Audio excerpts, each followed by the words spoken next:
봉투 하나가 식탁 위에 떨어졌습니다. 이혼 서류였습니다. 남편은 손을 뻗다가 멈췄습니다. 얼굴이 하얘졌습니다. 잠깐 이야기 좀 하자. 나는 뒤돌아보지 않았습니다.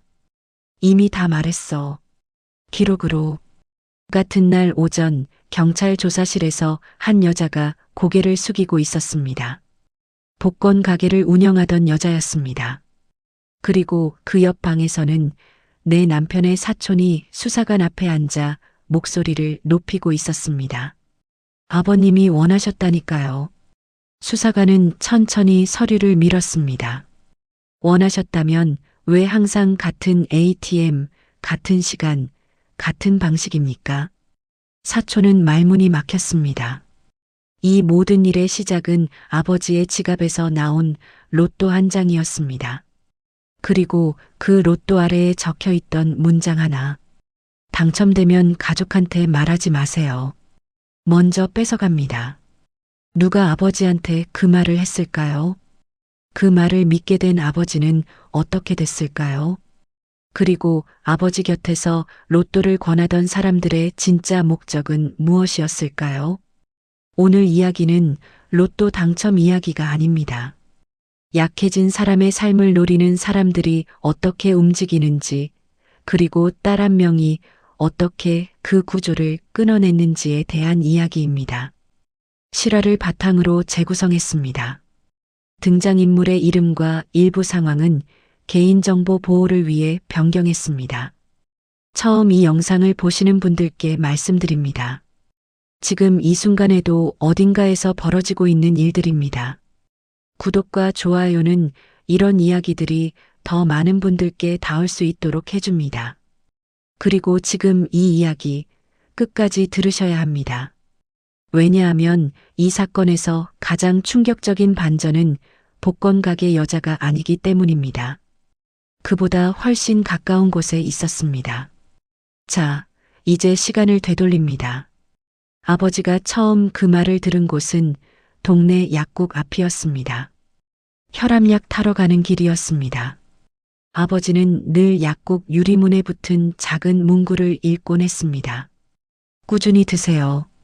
약은 습관입니다. 그런데 그날은 약국 문구보다 옆에서 들려온 목소리가 더 크게 아버지의 귀를 붙잡았습니다. 아버님, 로또요. 이건 약보다 빨라요. 말한 사람은 복권 가게를 운영하는 중년 여자였습니다. 살갑고 친절했으며 이상하게도 어르신들한테는 딸처럼 굴었습니다. 아버지는 평생 로또를 비웃던 분이었습니다. 돈은 땀으로 버는 거지 운으로 버냐, 늘 그렇게 말씀하시던 분이었습니다. 그런데 그 여자는 아버지의 마음을 정확히 찔렀습니다. 요즘 약값도 오르고 병원비도 오르고 아버님 진짜 한 번만 느낌 올 때 65살 아버지는 퇴직 후 혼자 지내셨습니다. 나는 직장을 다녔고 결혼해서 남편과 함께 살았습니다. 아버지는 건강했지만 조금씩 무료해지고 있었습니다. 여자는 그 빈틈을 정확하게 찾아냈습니다. 동네 약국 앞 복권 가게 근처 아버지가 자주 지나는 그 길에서 며칠 뒤부터 아버지 지갑에 로또가 들어오기 시작했습니다. 처음엔 한 장이었습니다. 그 다음 주엔 2장이 됐습니다. 어느 순간부터는 10장이 됐습니다. 그리고 문제가 시작됐습니다. 로또를 산 날마다 통장에서 현금이 빠져나갔습니다. 날짜가 너무 정확했습니다. 심지어 시간대까지 비슷했습니다. 오후 2시 전후 복권 가게에서 2블록 떨어진 은행 ATM. 처음엔 내가 예민한 줄 알았습니다. 아버지가 뭔가 필요한 게 있어서 쓰셨겠지. 그렇게 생각했습니다. 그런데 병원비 결제 문자가 실패로 떴습니다. 잔액 부족. 믿기 어려웠습니다. 아버지 통장에는 예금이 있었습니다. 연금도 꼬박꼬박 들어왔습니다. 아버지, 돈 어디 갔어요? 아버지는 멋쩍게 웃었습니다. 내가 뭐 좀 썼나? 그 눈빛이 나를 덜컥 겁나게 만들었습니다. 기억을 더듬는 눈빛이 아니었습니다. 정확히 모르겠다는 그 공백의 눈빛이었습니다. 그날 밤 아버지 서랍을 열었습니다. 로또 영수증이 잔뜩 있었습니다. 그런데 정작 복권은 몇 장 없었습니다. 영수증은 있는데 복권은 없다. 누군가 가져간 것이었습니다.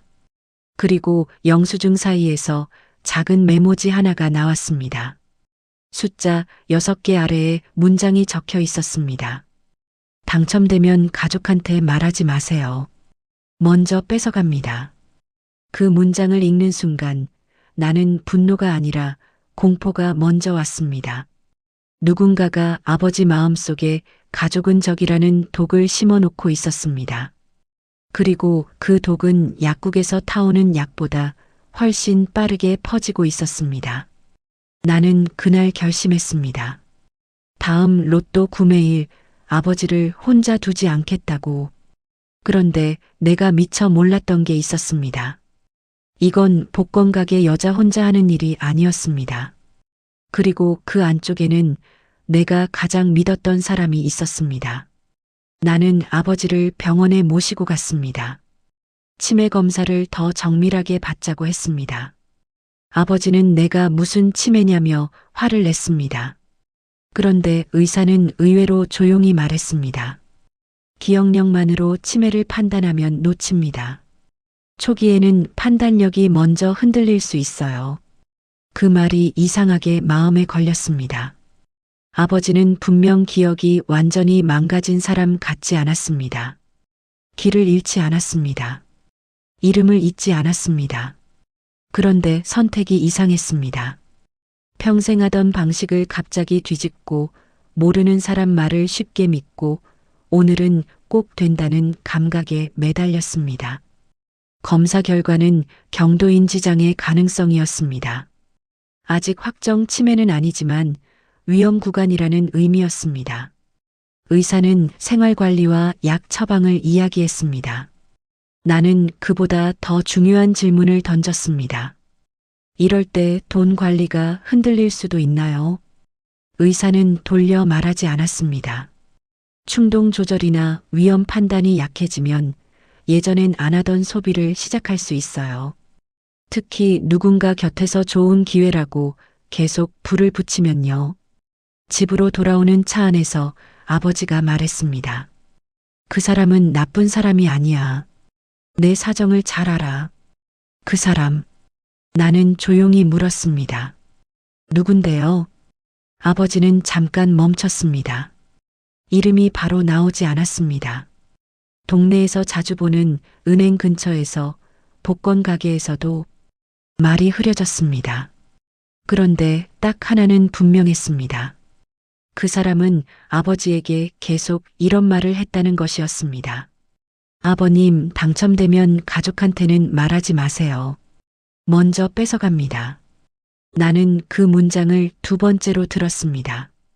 메모지에서 1번, 아버지 입에서 1번. 2번째가 더 무서웠습니다. 아버지가 이미 그 말을 믿고 있다는 뜻이었으니까요. 집에 돌아오자마자 나는 통장 내역을 다시 펼쳤습니다. 이번엔 더 꼼꼼하게, 더 오래 들여다봤습니다. 그리고 패턴이 보이기 시작했습니다. 로또를 산 날마다 현금 30만 원에서 50만 원이 빠졌습니다.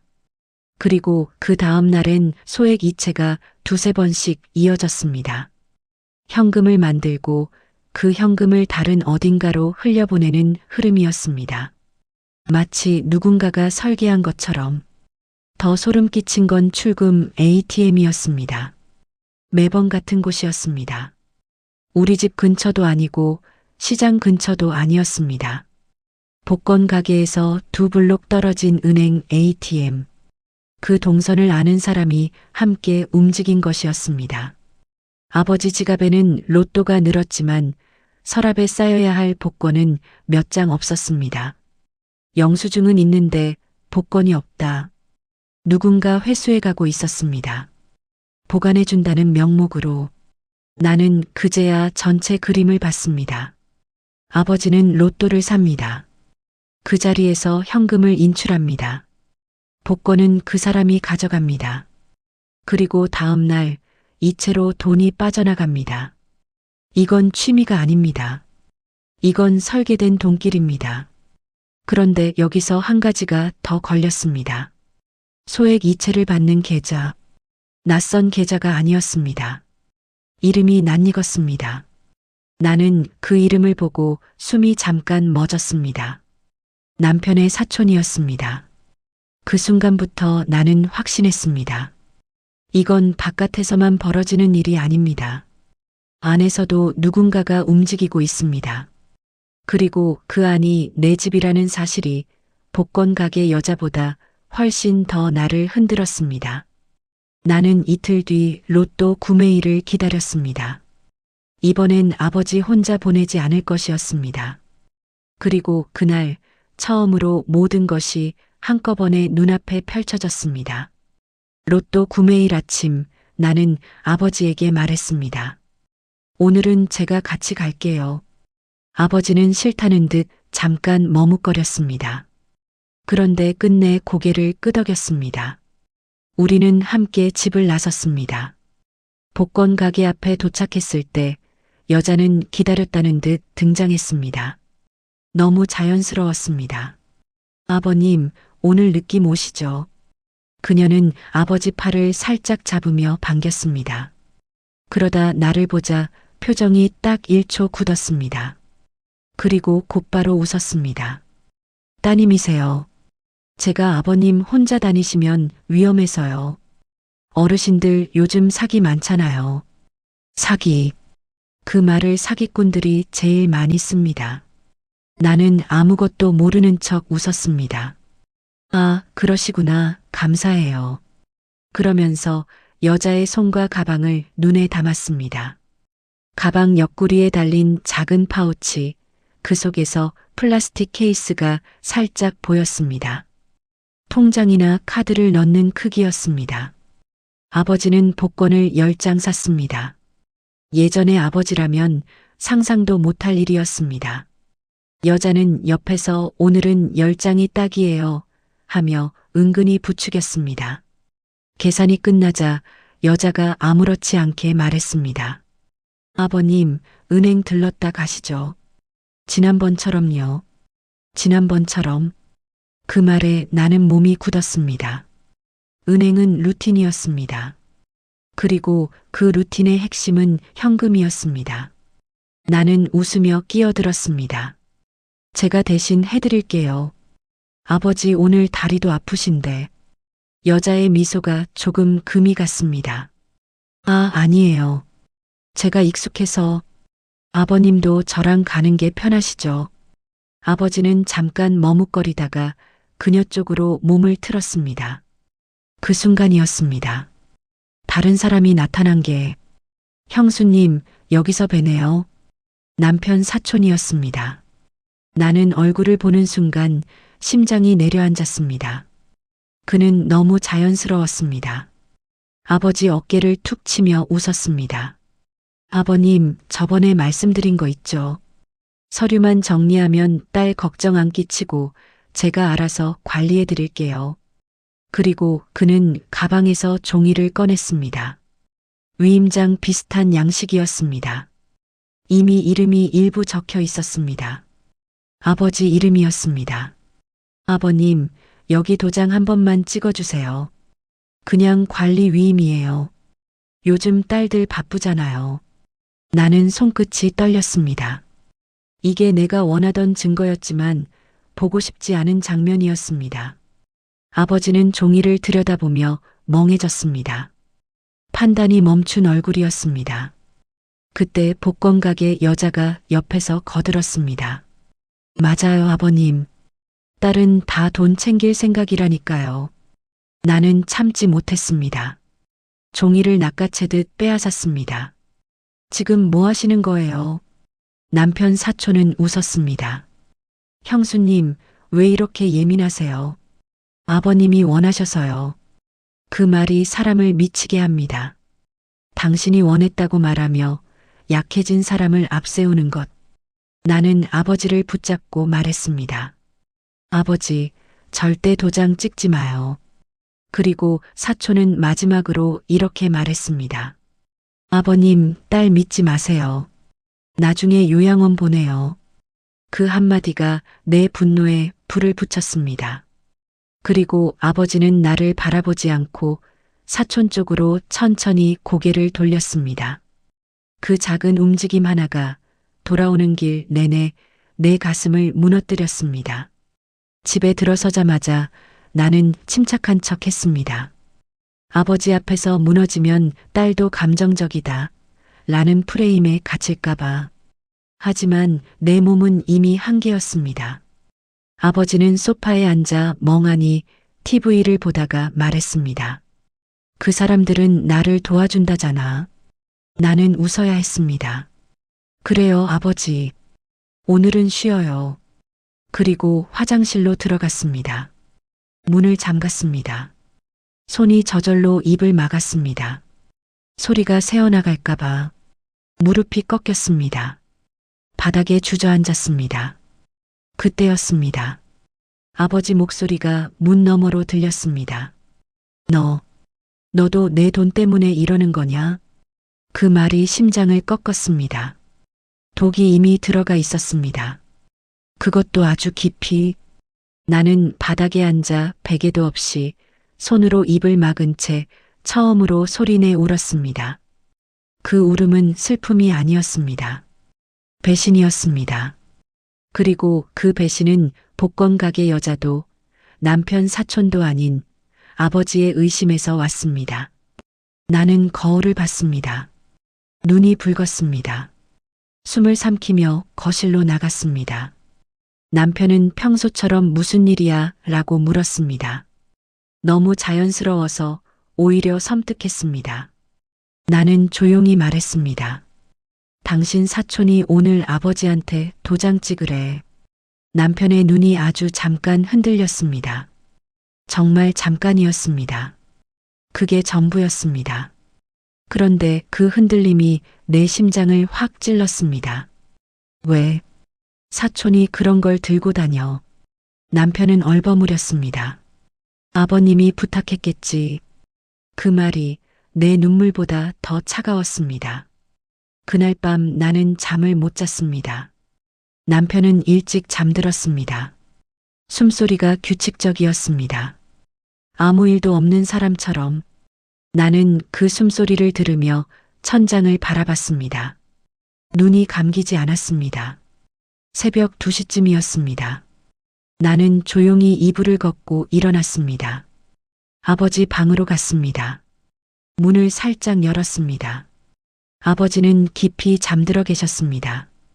주름진 얼굴이 달빛 아래서 작아 보였습니다. 나는 서랍을 열었습니다. 로또 영수증이 또 잔뜩 쌓여 있었습니다. 복권은 역시 없었습니다. 영수증만. 나는 영수증 날짜를 하나씩 손가락으로 짚었습니다. 3개월치였습니다. 그리고 그 날짜들 옆에는 빠짐없이 출금 기록이 있었습니다. 그런데 영수증 더미 밑에서 또 다른 종이가 나왔습니다. 시설 상담 체크리스트였습니다. 요양원 이름이 3곳 적혀 있었습니다. 날짜 옆에는 작은 메모가 있었습니다. 사촌과 상담. 나는 그 글자를 읽고 손이 멈췄습니다. 숨이 잠깐 막혔습니다. 사촌과 상담. 사촌과 상담. 그 네 글자가 머릿속에서 계속 맴돌았습니다. 요양원을 알아보는 게 잘못이 아닙니다. 하지만 왜 나한테는 한마디도 없이 남편 사촌과 먼저 상담을 했을까요? 그리고 왜 위임장을 먼저 준비했을까요? 그제야 전체 그림이 선명하게 보였습니다. 순서가 있었습니다. 아버지를 고립시킨다. 복권 가게 여자가 가족은 적이라는 말을 반복해서 씹는다. 그 사이 아버지 판단력이 무너진다. 그러면 위임장을 받는다. 그리고 요양원으로 보낸다. 아버지가 없는 사이 재산을 정리한다. 이건 즉흥적인 사기가 아니었습니다. 단계가 있는 계획이었습니다. 나는 종이를 그대로 두고 방을 나왔습니다. 증거를 건드리면 안 됐습니다. 대신 사진을 찍었습니다. 날짜, 요양원 이름, 메모 글씨까지. 거실로 돌아와 소파에 앉았습니다. 남편 방 쪽을 바라봤습니다. 문이 닫혀 있었습니다. 저 안에서 자고 있는 사람이 이걸 알고 있을까? 아니면 모르고 있을까? 둘 다 무서운 답이었습니다. 알면서 모른 척한 것도, 진짜 모르는 것도.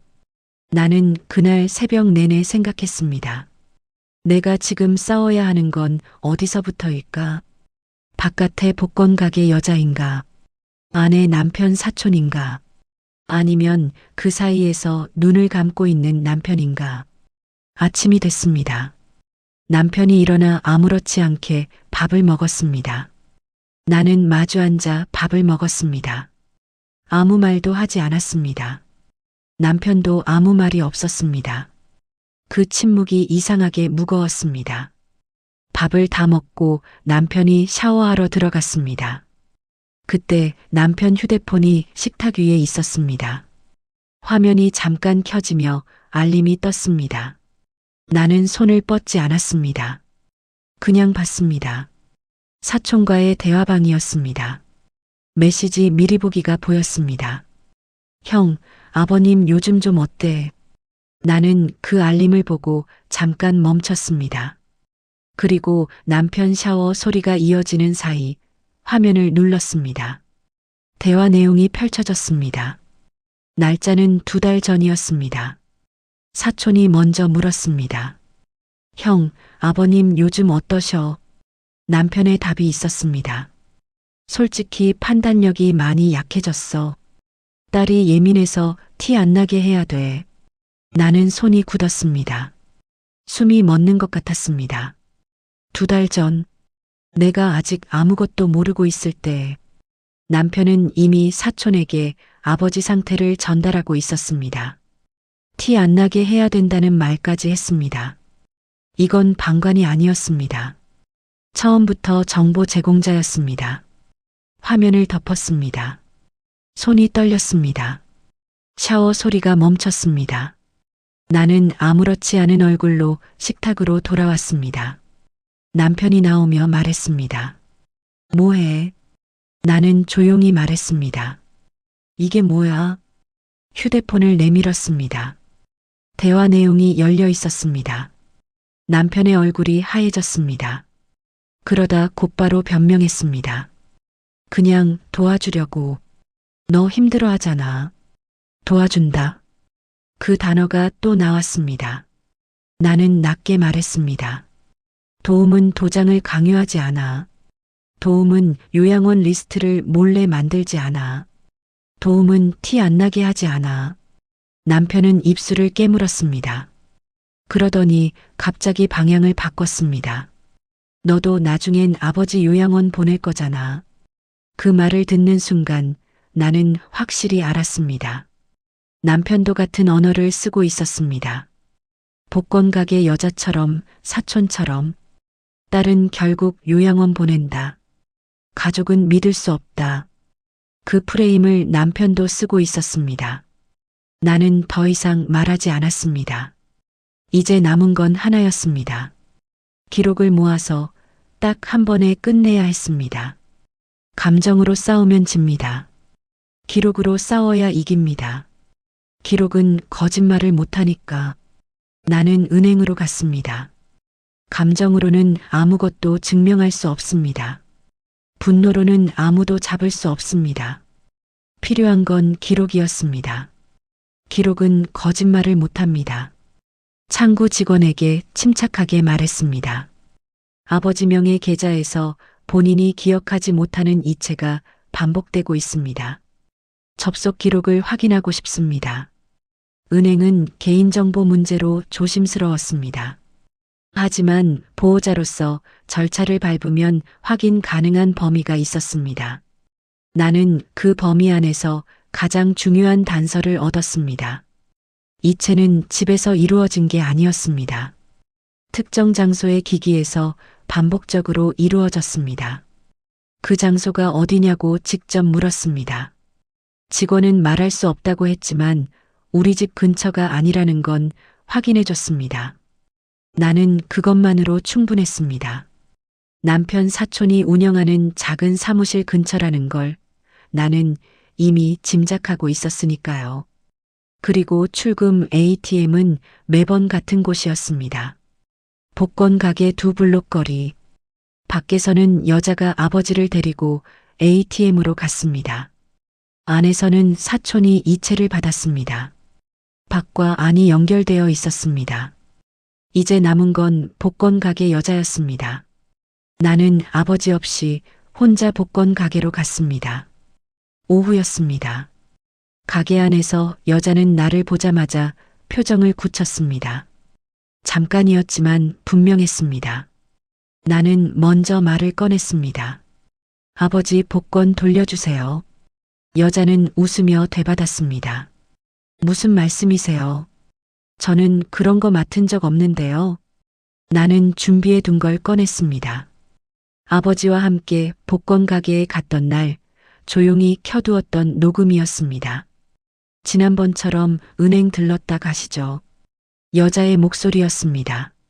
그리고 ATM 앞에서 여자가 했던 말. 아버님이 기억 못하셔서 제가 늘 그 한 단어가 살아있었습니다. 여자의 얼굴이 굳었습니다. 나는 멈추지 않았습니다. 아버지 계좌에서 특정 계좌로 이체된 기록도 있어요. 이건 혼자 한 일 아니죠. 그 순간이었습니다. 여자의 눈빛이 흔들렸습니다. 그리고 아주 짧게, 정말 짧게 입에서 문장이 떨어졌습니다. 나는 시킨 대로 했어. 나는 그 한마디로 게임이 끝났다는 걸 알았습니다. 시킨 사람이 있다. 여자는 도구였습니다. 아버지를 고립시키고 ATM으로 데려가고 복권을 회수하는 역할을 맡은 사람. 그 위에 설계자가 따로 있었습니다. 나는 뒤돌아 나왔습니다. 경찰서가 아니라 집으로 향했습니다. 왜냐하면 이 판의 핵심은 밖의 여자보다 우리 집 안의 사람이기 때문이었습니다. 그날 저녁 나는 아버지를 약국에 데려갔습니다. 치매 관련 약을 타는 날이었습니다.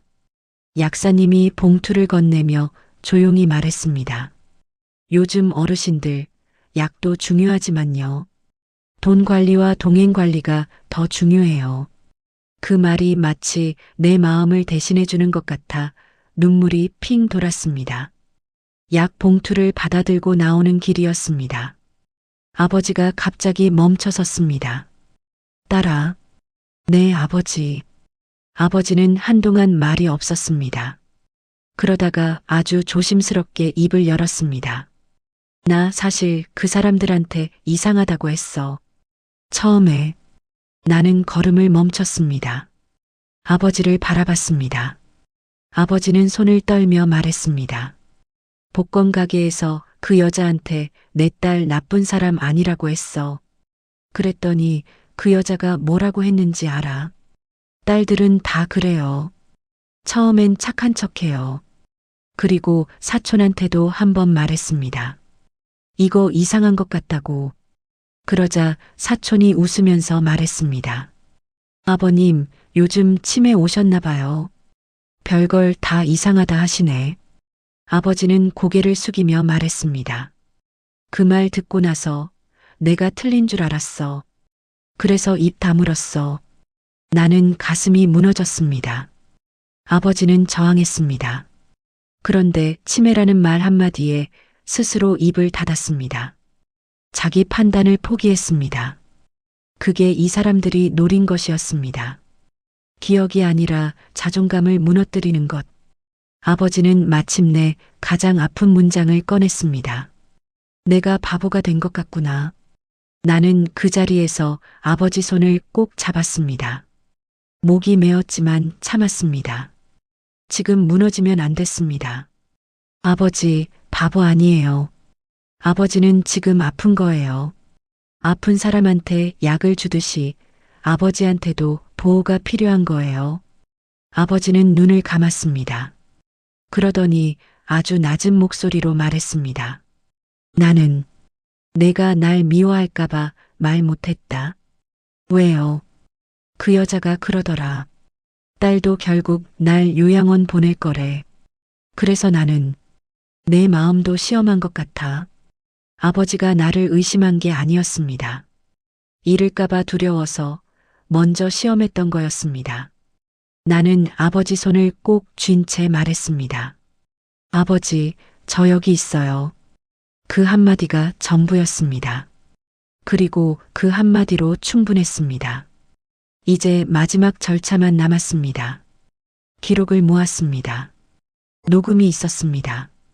이체 내역이 있었습니다. 패턴이 있었습니다.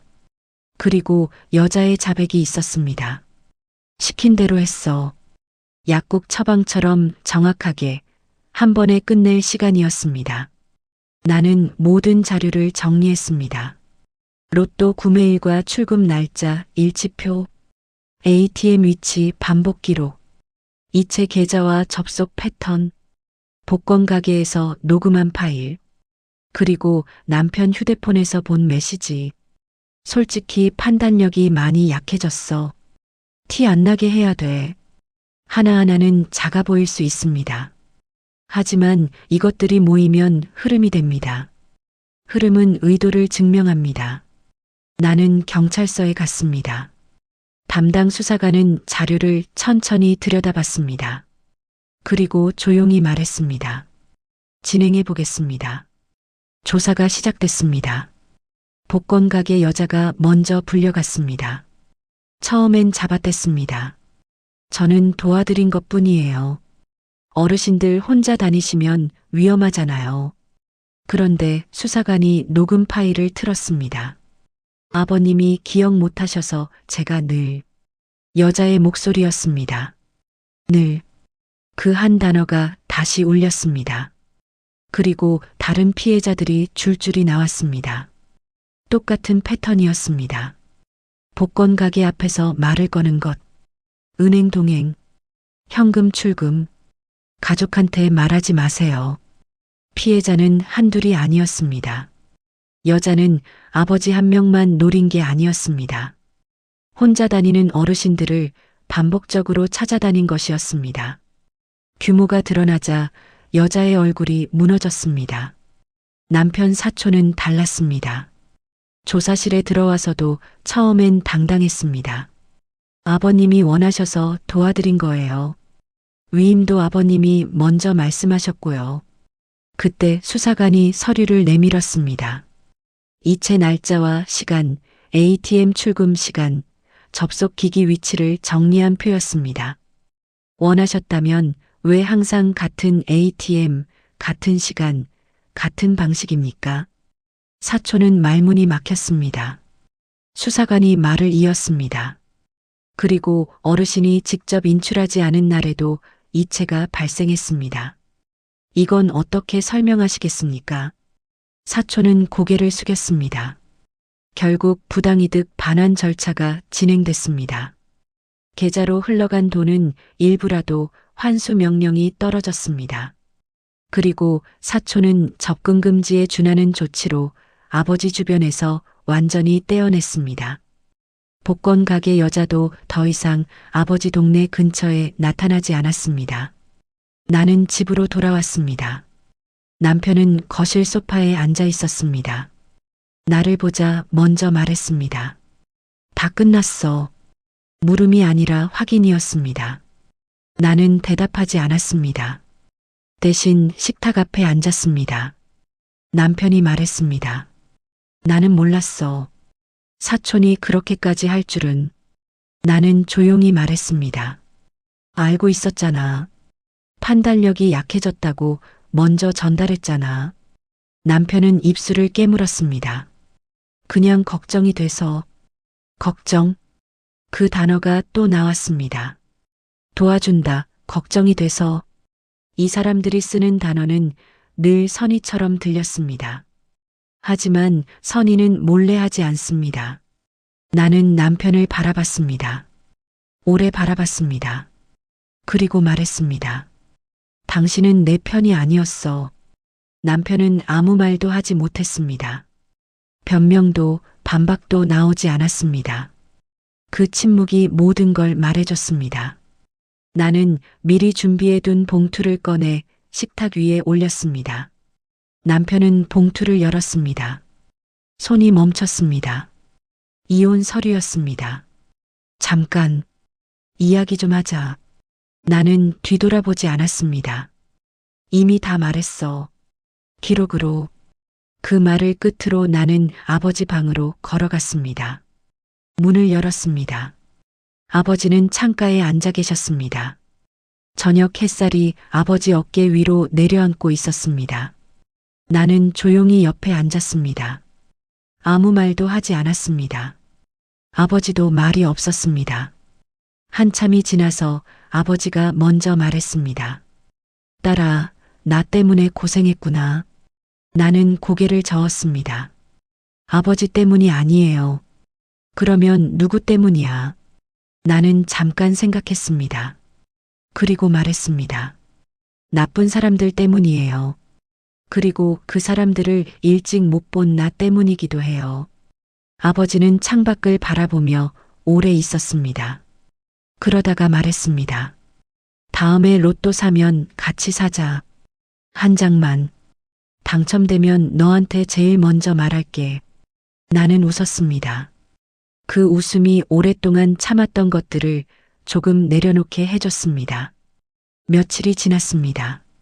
남편 사촌은 더 이상 연락이 없었습니다. 복권 가게 여자도 보이지 않았습니다. 아버지가 늘 지나던 약국 앞 골목은 그냥 골목이었습니다. 위험한 목소리도 낯선 친절도 없었습니다. 아버지는 달라졌습니다. 아주 조금씩이었지만 분명히 달라졌습니다.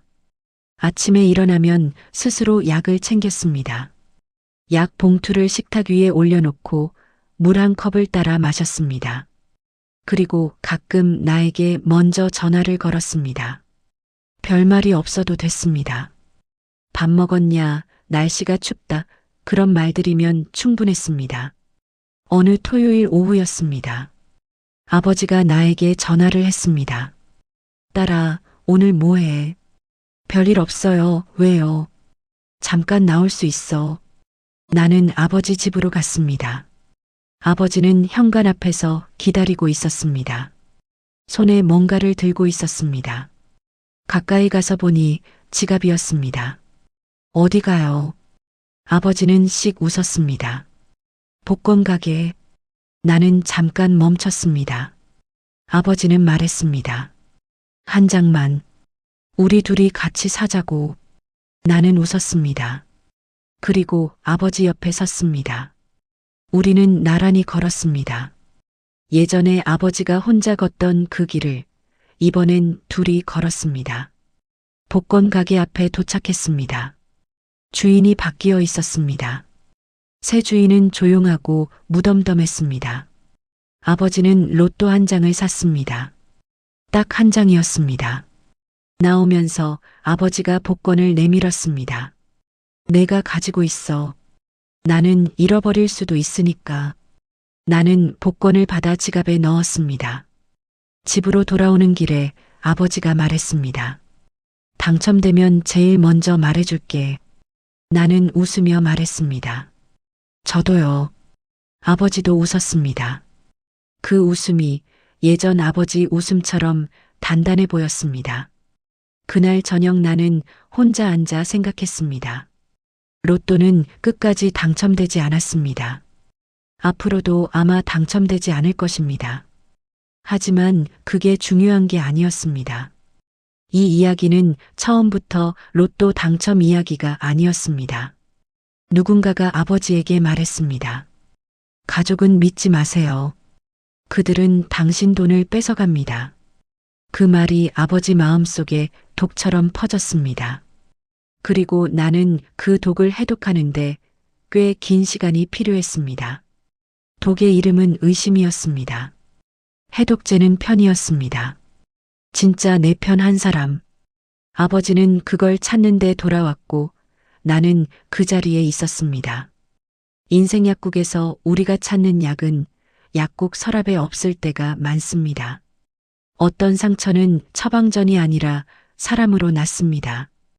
곁에 있어주는 사람, 포기하지 않는 사람, 그리고 기록으로 싸워주는 사람. 그게 이 이야기의 약이었습니다. 아직도 어딘가에서 이 일이 벌어지고 있습니다. 복권 가게 앞에서, 약국 근처에서, 어르신이 혼자 걷는 그 길에서 당첨되면 가족한테 말하지 마세요. 라는 말이 지금 이 순간에도 누군가의 귀에 들어가고 있을 것입니다. 그 말이 들린다면 멈춰 서세요. 그리고 주변을 보세요. 진짜 편인 사람이 누구인지. 오늘 이 이야기를 끝까지 들어주신 여러분께 감사드립니다.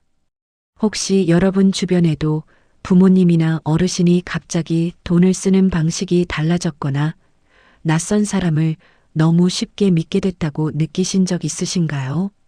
아니면 오늘 이 이야기를 들으며 문득 연락드리고 싶은 분이 생기셨나요? 댓글로 여러분의 이야기를 남겨주세요. 여러분의 한마디가 비슷한 상황에 놓인 누군가에게 닿을 수 있습니다. 구독과 좋아요는 이런 이야기들이 더 많은 분들께 전달될 수 있도록 도와줍니다.